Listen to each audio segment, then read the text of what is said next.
can begin to keep our commitments. Remembering what Dr. Robert Anthony said about results. When you keep your commitments, you're able to produce some different kinds of results in your life. So how can we keep our commitments? And do we keep all commitments? No, we don't. You will not be at 100%. However, you will have a greater percentage rate of maintaining your commitments to yourself, whatever those things might be.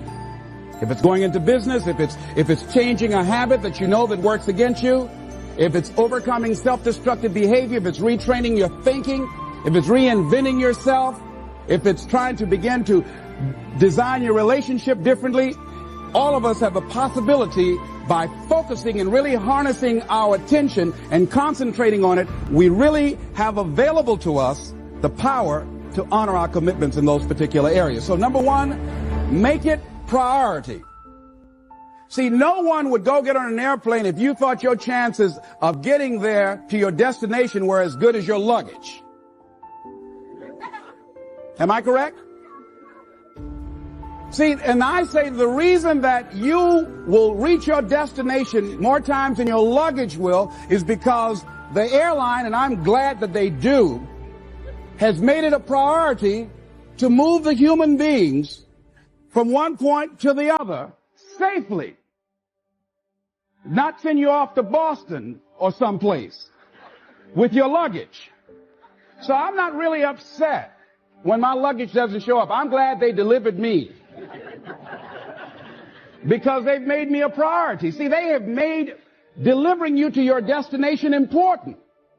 So if you want to honor your commitment, whatever you decide that you're going to do, make sure you make it important. Make sure it is priority. Keep it before you.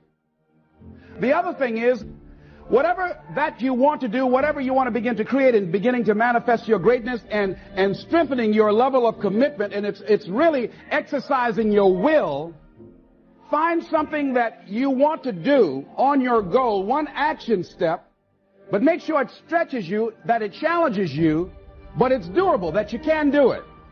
This year I decided that I was going to exercise. So I started out doing just 10 setups and 10 push-ups. I know I can do that and not get upset about it. I can do that without thinking. So I started out small. Now I'm up to 50, but if I try to do 50 starting out, I wouldn't still be doing it. So I started doing it in manageable segments. Do that. And that strengthens your will. So my commitment now is strengthened and fortified by the activity of actually doing it. So now I can expand and build from there.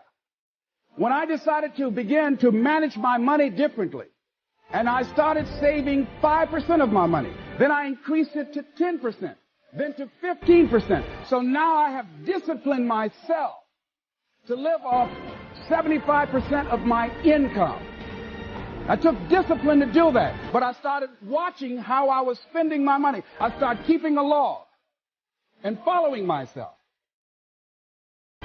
So you want to begin to find something that is manageable, that you know that you can do. The next thing, in beginning to keep your commitments to yourself, have some friends that will hold you accountable, that won't let you off the hook, that won't tolerate anything less than the best from you. People that will support you in this new way of being, in this new state of consciousness. The other thing is that important is have a contingency plan. See, many times when you make a commitment to do something, there are some other variables that will happen that you can't control or you perhaps did not think about. So you want to have some other plans going on. You want to become creative. See, most people don't keep their commitments because when something goes wrong, they just stop. They don't have a contingency plan. So they don't know what to do next. Start being creative. If you challenge yourself, many times I say, I don't know what to do. And I always ask myself, but if you did know what to do, Les, what will it be? That activates another part of my mind. I start thinking about the possibilities and just experimenting. But many of us just stop dead in our tracks. I don't know what to do. You do know what to do. You got genius in you. Challenge yourself. Push yourself. Make yourself come up with something. Use your imagination. And what you will find is that you know more than you realize that you know. That you're more creative and more resourceful than you realize that you are.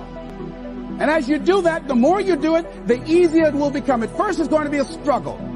And after you get into a certain level of consciousness, you will ask yourself, how is it that I didn't see this before?